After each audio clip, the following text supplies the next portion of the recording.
Имавме многу средби со министри, но реално никој посебно не направи ништо за професионалните војници.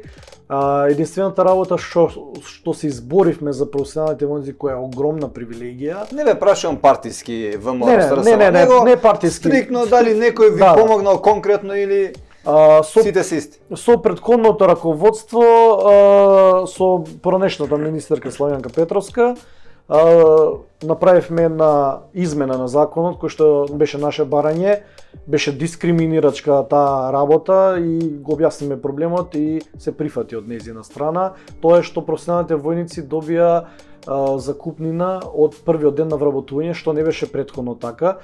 Порано беше треба да работат 4 години, па после 4-та година стаж да почне да земат закупнина, кој е додаток на платата и кој што сега е во вредност од 200 евра. Закупнина се зема на месечно ниво, да.